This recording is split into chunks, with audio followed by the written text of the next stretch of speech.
बोले भारत माता की। हिंदुस्तान की राजनीति में बहुत ही अहम स्थान रखने वाले हर दिल अजीज नेता हरियाणा के प्रभारी सम्मानित सतीश पुनिया जी, सम्मानित मंच, सम्मानित मेरे सामने बैठे भद्रजन, आप सबको मेरी नमस्ते, राम राम। दोस्तों,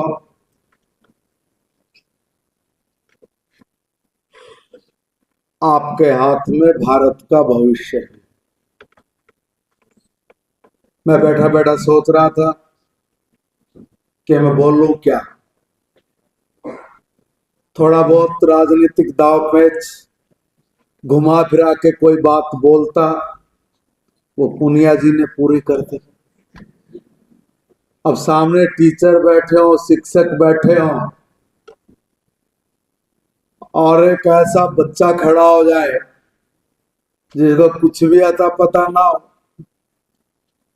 वो बोले क्या, बड़े दवंद में फंस जाता है। इसलिए दवंद में पड़े पड़े मैंने परमात्मा को याद किया और कहा कि तू ही बोल, क्या बोलना है, क्योंकि मुझे तो कुछ समझ में आ रहा। इसलिए मैं एक निवेदन करके बात को समाप्त भी करूंगा। शिक्षा मनुष्य बनाती,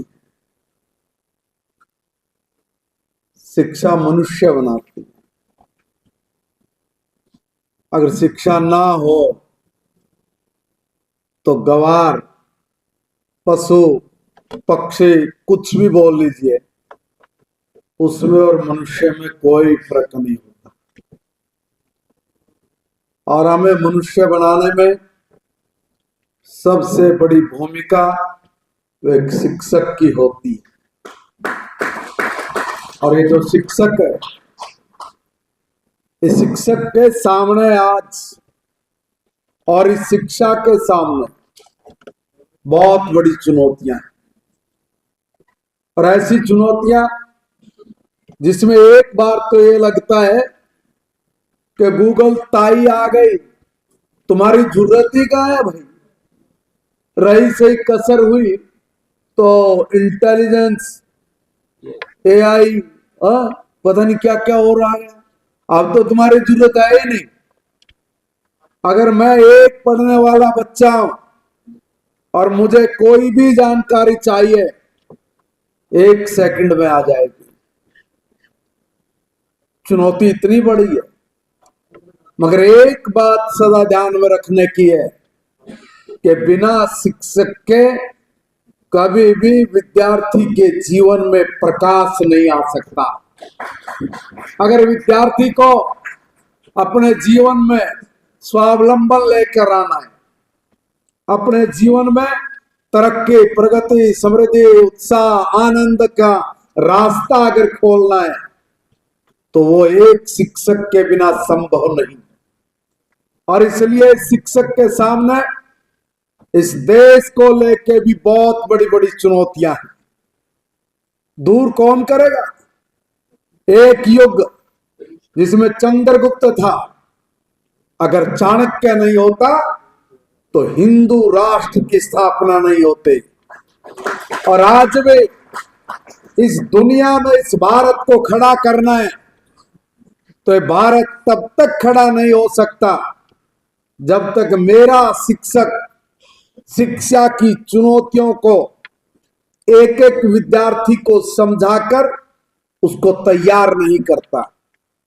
अगर यह तैयारी आपने नहीं की, आप भी अगर दूसरे तंत्रों में उलझ कर रह गए, तो ध्यान करना, पिछले 50-60 साल तक जिस तरह इस भारत की दुर्गति हुई है, उस दुर्गति के कारण हम इतिहास में ऐसे पिछड़ गए कि जो लिखेगा उस दौर का इतिहास तो कहेगा क्या उस वक्त वहां पर शिक्षक नहीं थे क्या। टालने के लिए किसी पर भी बात टाली जा सकती है, मगर सही अगर जिम्मेवारी किसी की थी और है तो एक शिक्षक की है। आप लोगों ने क्यों नहीं तैयार किया हम लोगों को? क्यों नहीं आपने हमें दिशा दी? क्यों भटके आप? आपका भटकना यानी पूरी मनुष्य जाति का भटकना है, और आपका सुलझ कर समझ कर आगे बढ़ना भारत को सोने की चिड़िया बनाकर दुनिया में शांति का संदेश देना नहीं, शांति स्थापित करके विश्व कल्याण के मार्ग पर चलने का रास्ता प्रशस्त करना है। इसलिए इतनी बड़ी जिम्मेवारी के साथ मेरा शिक्षक यहाँ पर अपनी भूमिका निभाए, इस उम्मीद के साथ मैं एक दो निवेदन करूंगा। हम लोग तो यही कहेंगे कि अगर आज का ये दौर और इस दौर में अगर आपने ठीक से हमारा मार्गदर्शन किया होता तो दशकों तक जो कमजोर राजनीतिक सोच रही उसके जो खामियाजे हम लोगों को भुगतने पड़े वो नहीं भुगतने पड़ते। मजबूत राजनीतिक सोच के साथ अगर हम लोग कदम बढ़ाते हैं तो दुनिया हमारे सामने झुकती है। कमजोर राजनीतिक सोच जब इस देश में थी तब दुनिया के किसी भी एयरपोर्ट पर आपको पगड़ी उतार कर जूतों की तलाशी तक लेने का काम होता था। और अगर मजबूत राजनीतिक सोच इस देश में आ जाए तो दुनिया के बड़े से बड़े राष्ट्राध्यक्ष इस देश के 140 करोड़ लोगों के आशीर्वाद को लेकर जाने वाले प्रधानमंत्री से मिलने से पहले एक रिहर्सल करते हैं कि भारत का एयर इंडिया का जहाज यहां रुकेगा, इस पर ये रेड कारपेट बिछेगा, हमारे जो अधिकारी है वो कैसे मिलेंगे, और नकली मोदी बनाकर जहाज से उतारते हैं और बड़े बड़े राष्ट्राध्यक्ष हाथ मिलाकर उसकी प्रैक्टिस करते हैं। ये है भारत की मजबूत राजनीतिक सोच का दृष्टिकोण। ये पहले क्यों नहीं पैदा हुआ? क्यों नहीं हिम्मत दिखाई किसी ने? क्यों हम लोग पिछड़ग्गू बनकर भारत को पिछड़नेपन पर हम लोग उस पर आश्रित रह गए? ऐसी स्थिति बनी कि वर्ल्ड बैंक हमें किसी भी तरह का अनुदान देने से मना कर देता है। हम लोग WTO में बहुत बुरी तरह से पिछड़ जाते हैं। जो काम वो चाहते हैं उसी पर हम लोगों से दस्तक करवाकर कह देते कि बस आपने इतना ही सोचना है, इतना ही करना है, इतने से अलावा आपने आगे नहीं बढ़ना। और विश्व व्यापार संगठन के माध्यम से हिंदुस्तान के ऊपर जिस तरह के काम थोपे गए और जिस तरह से भारत का किसान भी, जवान भी, व्यापार भी और खुदरा व्यापार तक जिस तरह का लॉस हमको उठाना पड़ा, उसी का नतीजा निकला कि हम विदेशी मुद्रा भंडार के खजाने को भी खाली करके दुनिया के सामने हम लोग भीख का कटोरा लेकर घूमने लगे। और इंटरनेशनल मॉनेटरी फंड जैसी संस्थाएं भी भारत को चंदा देने से मना करने लगी। और नतीजा ये कि हम लोगों ने आखिर में जाके कई एक निर्णय लिया, और वो निर्णय ये लिया कि हम भारत की इस राजनीतिक सोच को एक साइड में रखते हैं, कोई मजबूत सोच को लेके आते हैं। मजबूत सोच जब आती है तो आज सारी दुनिया भारत माता की जय बोलती है, सारी दुनिया बोलती है भाई। और उसी दुनिया में आप कहोगे कि कैसे बोलती है, अभी पता लगेगा। भाई हम लोगों को पता है कि हम लोग जब इस देश में एक मजबूत राजनीतिक सोच को लेके आए तो बड़े ताने चले थे, बड़े रस्म कस्सा हुए थे। लोग कहने लगे कि ये कैसे सत्ता चलाएंगे, इनको थोड़ी नहीं पता है, ये इकोनॉमिक्स जानते हैं क्या, ये भारत को कैसे चलाएंगे आर्थिक रूप से, और कैसे ये हिंदुस्तान को दुनिया में खड़ा करने की बात करने वाले, ये रक्षा नीति क्या होगी, विदेश नीति क्या होगी, अब इस पर कैसे काम करेंगे। बड़े हंसी ठिठोले चलते थे। 6, 7, 8, 10 महीने जब इस तरह का प्रोग्राम चला, तब अचानक दुनिया के सामने एक नया दृश्य पेश हुआ और वो ये हुआ कि हर देश का राष्ट्राध्यक्ष ये कहने पर मजबूर हुआ कि इस दुनिया में एक देश भारत है, जिस भारत का एक प्रधानमंत्री 140 करोड़ लोगों के आशीर्वाद के साथ जब आसमान में उड़ता है तो उसका इंतजार सारी दुनिया करती है। और दुनिया ही नहीं करती, वो दुनिया में जब भी कोई संकट है और उस संकट या चुनौती है और उस चुनौती का अगर हल किसी के पास है तो वो हल भारत के पास है। और भारत का प्रधानमंत्री बताता है कि ऊर्जा के क्षेत्र में क्या करना चाहिए, भारत को पर्यावरण के क्षेत्र में क्या करना चाहिए। इस दुनिया में जिस तरह का आज दौर है, इस दौर में शांति की जो बात होनी चाहिए वो शांति की बात करने वाला विचार क्या हमारे पास है?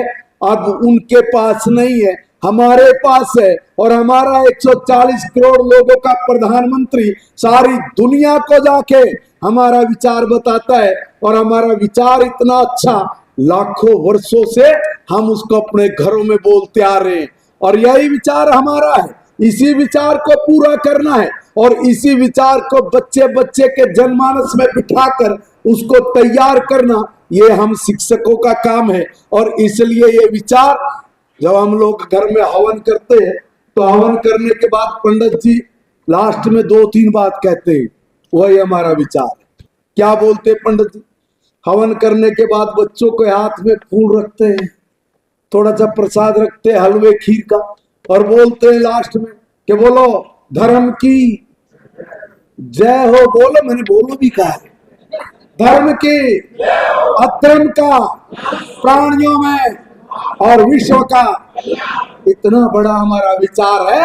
इस विचार को हमने पूरी तरह से एक एक जनमानस में बैठाकर हर क्षेत्र में तरक्की, प्रगति, उन्नति हो, समृद्धि के रास्ते हम लोग खोल सकें, इसकी डोर इस शिक्षक के हाथ में है। और ये शिक्षक चाहे तो कैसा भी घड़ा बनाकर तैयार कर सकता है। ये शिक्षक एक ऐसा कुम्हार जिसके डिजाइन पर कोई आदमी थोड़ी भी नुक्ताचीनी नहीं कर सकता, थोड़ी भी नुक्ताचीनी नहीं कर सकता। इसलिए मैं तो एक निवेदन करूंगा कि राष्ट्रीय शिक्षा नीति, मैं भी जब अब शिक्षा मंत्री बना तो बनते ही मैंने भी देखा कि जरा है क्या है, पर देख तो लूं। मैंने कुछ शिक्षकों को कहा कि भाई इस राष्ट्रीय शिक्षा नीति में क्या, जरा बताओ। बोले सर अभी तो हमने भी नहीं पता। मैंने तुरंत कहा कि सब शिक्षकों को बुलाओ और आप जैसे प्रबुद्धों को बुलाया और बुलाकर कहा कि जरा बताइए इसमें क्या हो सकता है। आप जैसे सब साथी लगे और बहुत सारे सेमिनार हम लोगों ने किए और आज हमारे हरियाणा के लगभग 70% से ज्यादा टीचर को पता लग गया कि नई राष्ट्रीय शिक्षा नीति में क्या है, क्या होना चाहिए, क्या पढ़ना है, क्या पढ़ाना चाहिए, क्या छुपा, क्या छुपाया गया, क्या पढ़ा, क्या पढ़ाया गया, क्या पढ़ाना चाहिए कि जिससे इस देश में शांति भी स्थापित हो, समृद्धि भी हो, खुशहाली के गीत यहाँ पर गाए जाए। ऐसी शिक्षा जिसमें बच्चा पढ़ता पढ़ता अपने पैरों पे खड़ा हो जाए। इस तरह के विचार को हम लोगों ने लागू करना है और उसमें आप शिक्षकों ने सब काम करना है। मैं समझता हूं कि आप अपने काम को बखूबी करते हुए भारत को एक मजबूत भारत बनाएंगे, एक मजबूत राष्ट्र बनाएंगे। इसी सोच के साथ मैं आप सबका यहाँ पर बहुत बहुत अभिनंदन और स्वागत करता हूँ और एक निवेदन करके अपनी बात को समाप्त करता हूँ कि आप एक मजबूत राजनीतिक सोच इस दिल्ली में स्थापित करेंगे ताकि दिल्ली का भी कल्याण हो सके। भारत माता की जय।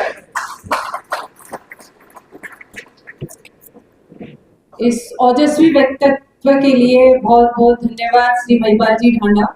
लेकिन आप हमें ये जरूर बताते जाएं कि ये कौन से भगवान थे जिन्होंने आपको इस तरीके से इतना दिशा निर्देश और इस तरीके का ओजस्वी भाषण